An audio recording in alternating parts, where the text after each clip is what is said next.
Bismillahirrahmanirrahim. Alhamdulillah. Alhamdulillahi Rabbil Alamin. Wa sallallahu ala Sayyidina wa Mawlana Sayyidina Rasulillahi sallallahu alayhi wa sallam. Wa ala alihi wa sahbihi. Allahumma.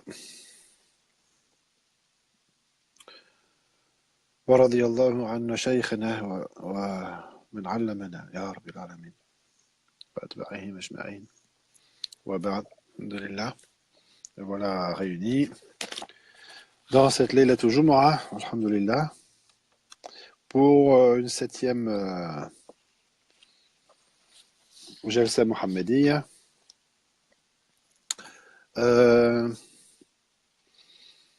J'avais évoqué la possibilité qu'on fasse un résumé du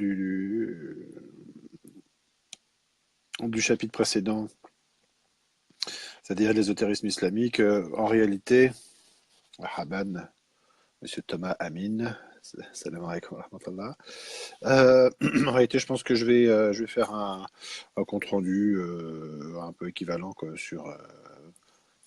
par écrit dans les prochains jours, Inch'Allah, à la barakatillah. Me semble plus efficace, Inch'Allah, et puis on laissera une trace écrite avec une version si on a la possibilité de faire, Inch'Allah, comme ça.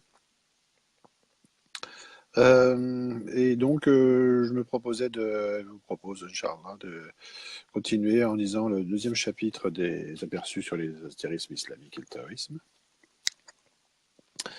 Le fameux livre qu'on connaît bien. Page 29.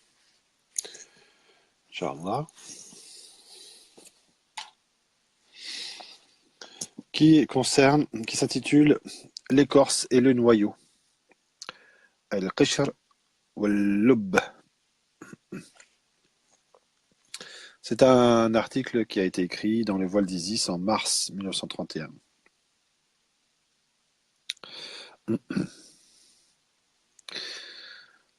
Ce titre, qui est celui d'un des nombreux traités de Sayyidi Muhyiddin ibn Arabi, radiyallahu anhu, exprime sous une forme symbolique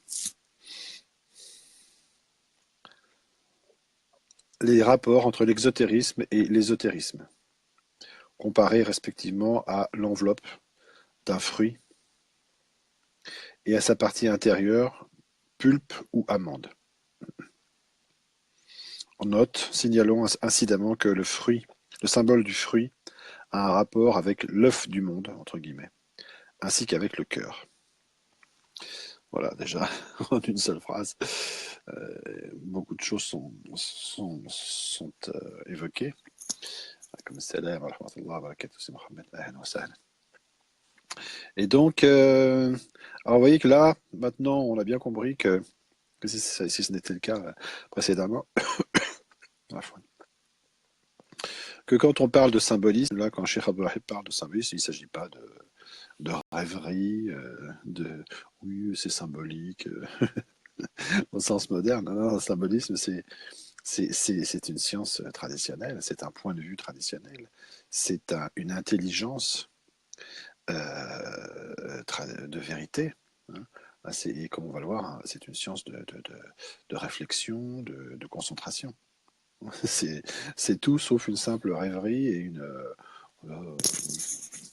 quelque chose dont on ne connaît pas ni vraiment l'intérêt, mais enfin qui permet tout un tas de considérations comme ça un petit peu oiseuses.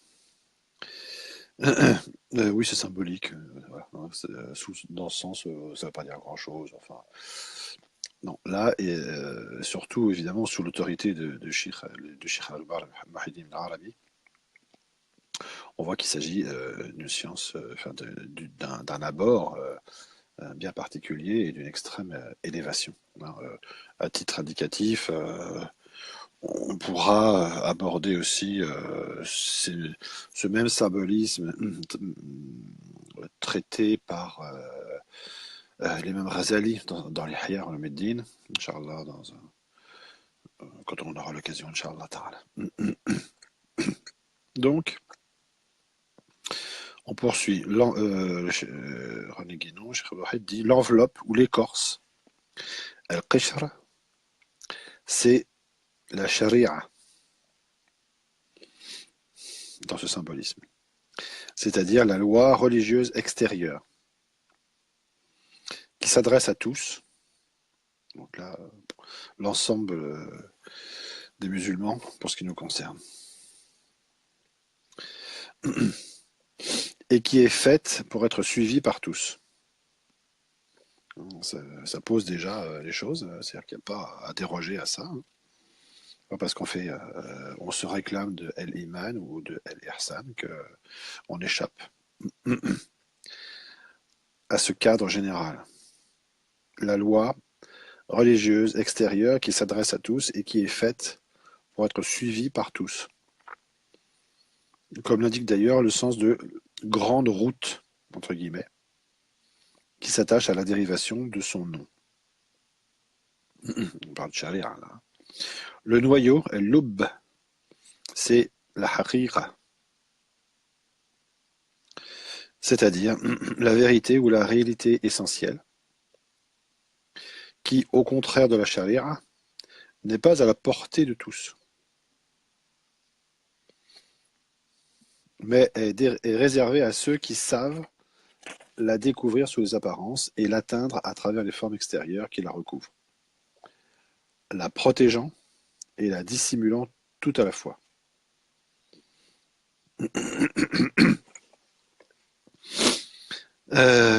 Donc, il parle de la vérité ou de la réalité essentielle qui, au contraire de la charia, n'est pas à la portée de tous. C'est pas parce qu'une chose n'est pas à la portée qu'elle n'existe pas. Euh, ce n'est pas parce qu'une chose n'est pas à la portée de tous, comme on voudrait que ce soit dans un point de vue égalitariste, individualiste, etc., moderne, euh, qu'elle n'existe pas. C'est pas parce qu'elle échappe à la capacité du plus grand nombre et qu'elle est réservée à certains par le fait même que eux ont des possibilités que d'autres n'ont pas, bah, ça crée une différence, ça crée une hiérarchie qualitative. Effectivement, ça plaît pas à comment dire, tout le système de pensée égalitariste, individualiste, qui veulent éliminer les différences, tirer vers le bas les choses et exclure tout ce qui ne ressort pas de la compréhension immédiate de l'ensemble des gens. Excusez-moi. On va un petit peu de Perrier, sans faire de publicité. Bismillah. Alhamdulillah. Dans un autre symbolisme, Sharia et Haqiqa sont ainsi désignés respectivement comme le corps, el-jism, et la moelle, el-mukh.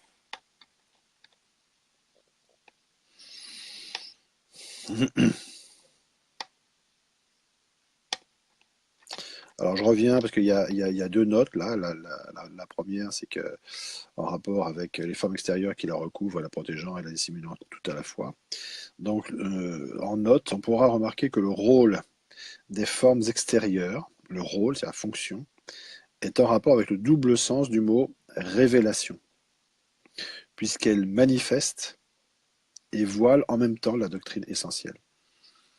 La vérité une, comme la parole le fait d'ailleurs inévitablement pour la pensée, qu'elle exprime. Et ce qui est vrai de la parole à cet égard l'est aussi de toute autre expression formelle. Deuxième note, après el-jism et el-mukh, le corps et la moelle, on se rappellera ici la substantifique moelle de Rabelais, qui représente aussi une signification intérieure et cachée. Bien. Donc je recommence dans un autre symbolisme. Sharia et haqiqa sont ainsi désignés respectivement comme le corps, el-jism, et la moelle, el-mukh, dont les rapports sont exactement les mêmes que ceux de l'écorce, el-qishr, c'est moi qui rajoute, et du noyau, el-lub. Et sans doute, trouverait-on encore d'autres symboles équivalents à ceux-là. Ce dont il s'agit, sous quelque désignation que ce soit, c'est toujours l'extérieur, entre guillemets, al-zahir, et l'intérieur, al-batin, c'est-à-dire l'apparent et le caché. On n'en sort pas. Qui d'ailleurs sont tels par leur nature même, et non par l'effet de convention quelconque ou de précaution prise artificiellement, sinon arbitrairement, par les détenteurs de la doctrine traditionnelle. Il y a des choses qui sont par leur nature extérieures, qui en ont donc les caractéristiques et qui s'appliquent à certains domaines, et des choses, des réalités, quelle que soit la manière de les appeler, qui sont par leur nature intérieure et qui ont des caractéristiques spécifiques et desquelles on ne peut pas sortir, qui les définissent comme telles et qui font que soit on a les capacités d'y accéder d'une manière ou d'une autre, et on peut y accéder que par une connaturalité, comme on verra plus tard, Inch'Allah, et sans jamais pouvoir forcer quoi que ce soit, parce que de toute façon, elles sont telles par nature et on ne peut pas forcer la nature des choses et accéder à ce qui est intérieur par un moyen, un quelconque moyen extérieur qui ne serait pas approprié.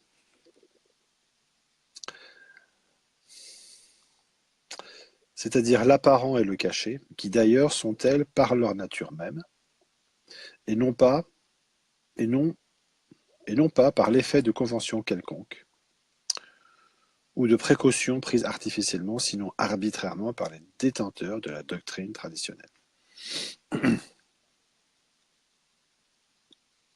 Les choses sont telles par elles-mêmes et les moyens de protection ou d'accès sont intrinsèques.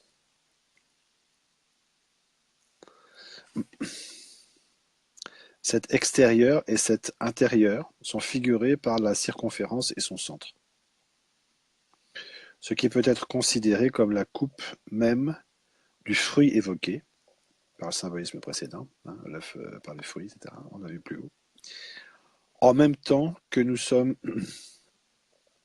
ainsi ramenés d'autre part à l'image commune à toutes les traditions de la roue des choses. La roue des choses. Entre guillemets. En effet, si l'on envisage les deux termes dont il s'agit au sens universel, et sans se limiter à l'application qui en est faite le plus habituellement à une forme traditionnelle particulière, on peut dire que la charia, la grande roue, parcourue par tous les êtres, n'est pas autre chose que ce que la tradition extrême orientale appelle le courant des formes, entre guillemets. Tandis que la haqiqa, la vérité une et immuable, c'est-à-dire qui ne change pas, ne bouge pas, ne se modifie pas, réside dans l'invariable milieu. Donc là, Cheikh Wahid établit des passerelles et des équivalences terminologiques pour montrer comment ces choses peuvent apparaître dans d'autres traditions pour exprimer exactement la même chose. Note, il est à remarquer à propos de la tradition extrême orientale qu'on y trouve les équivalents très nets de ces deux termes, comme deux aspects, excusez-moi, non comme deux aspects exotériques et ésotériques d'une même doctrine, mais comme deux enseignements séparés. Du moins depuis l'époque de Confucius et de Lao Tzu. On peut dire en effet en toute rigueur que le confucianisme correspond à la charia et le taoïsme à la haqiqa. Fin de la note. pour passer de l'une à l'autre. Donc là, on a défini, si on peut dire, les deux extrêmes, la circonférence et le centre. Euh, la circonférence et le centre, oui, c'est ça. Pour passer de l'une à l'autre, donc de la circonférence au centre, c'est ce que dit Charles, il faut suivre un des rayons. Il n'y a pas 40 solutions. Deux points, c'est la tariqa, c'est-à-dire le sentier, entre guillemets, la voie étroite qui n'est suivie que par un petit nombre. Note 2, les mots sharia, il y a une faute de frappe, et tariqa contiennent l'un et l'autre euh, l'idée de cheminement. Sharia, tariqa, donc de mouvement. Et il faut noter le symbolisme du mouvement circulaire pour la première, sharia, et du mouvement rectiligne, c'est-à-dire vers le centre, pour la seconde.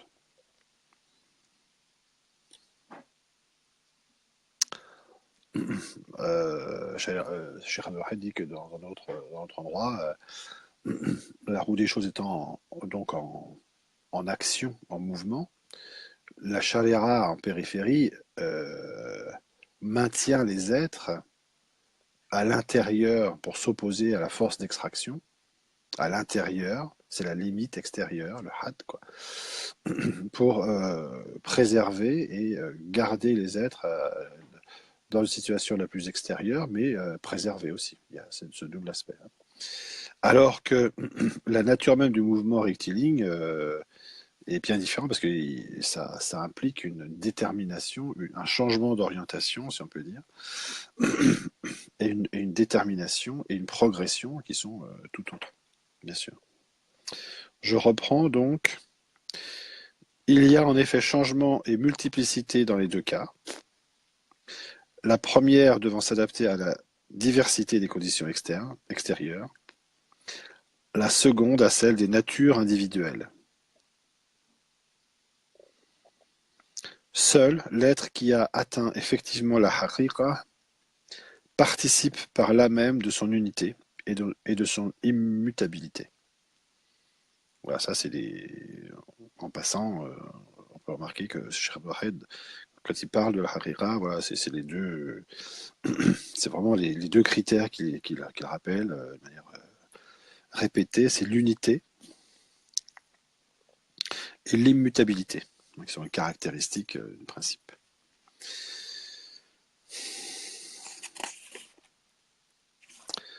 Il nous reste quelques minutes, Inch'Allah. Donc, la tariqa, c'est-à-dire le sentier, la voie étroite qui n'est suivie que par un petit nombre. Il y a d'ailleurs une multitude de turuq, pluriel de tariqa, qui sont tous les rayons de la circonférence pris dans le sens centripète, c'est-à-dire qui cherche le centre, centripète, à la différence de centrifuge qui fuit le centre. Il y a donc une multitude de turuq qui sont tous les rayons de la circonférence pris dans le sens centripète, puisqu'il s'agit de partir de la multiplicité, du manifesté, pour aller à l'unité principielle. Deux points. Chaque tariqa, partant d'un certain point de la circonférence, est particulièrement approprié aux êtres qui se trouvent en ce point. Là, il est question aux êtres au pluriel. Hein. On voit bien, que là, la tariqa, c'est une méthode suivie par un ensemble d'êtres qui se trouvent concernés par elle, à partir d'un point de départ. On pourrait dire, qu'est-ce qu'une tariqa? Ben voilà. Qu'est-ce que c'est qu'une tariqa en islam? Tariqa, c'est ça. C'est la méthode que suivent un ensemble d'êtres à partir de leurs conditions, de l'extérieur vers le centre. Euh,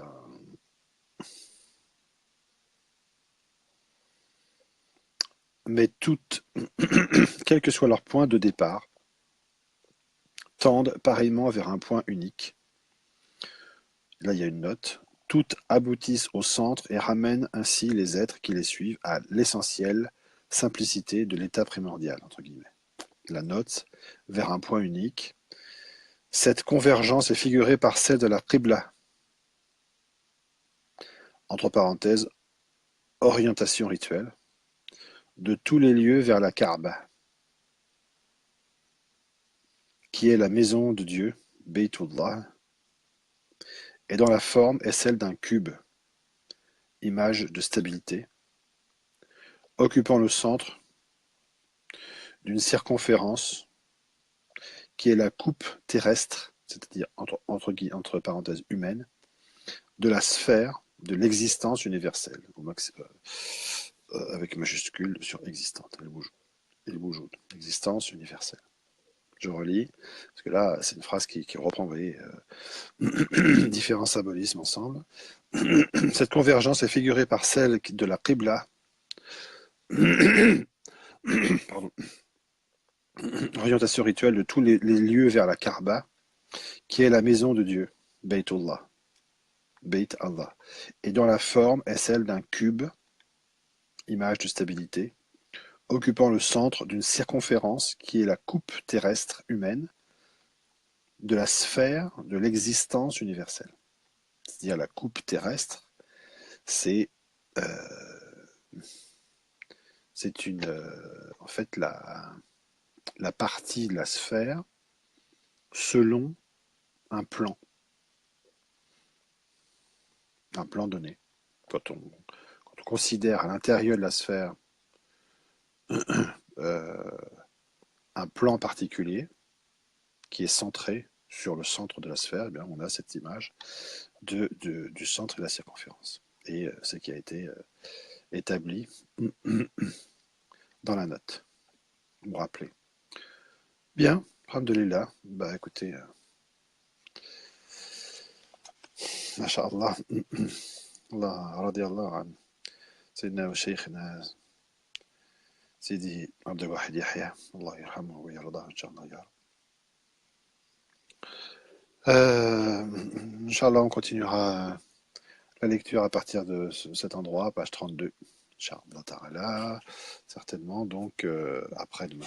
On terminera, je pense, ce chapitre qui est assez court. Bihawlillah, Inch'Allah. Barakallahu fikoum. Merci pour vos doigts.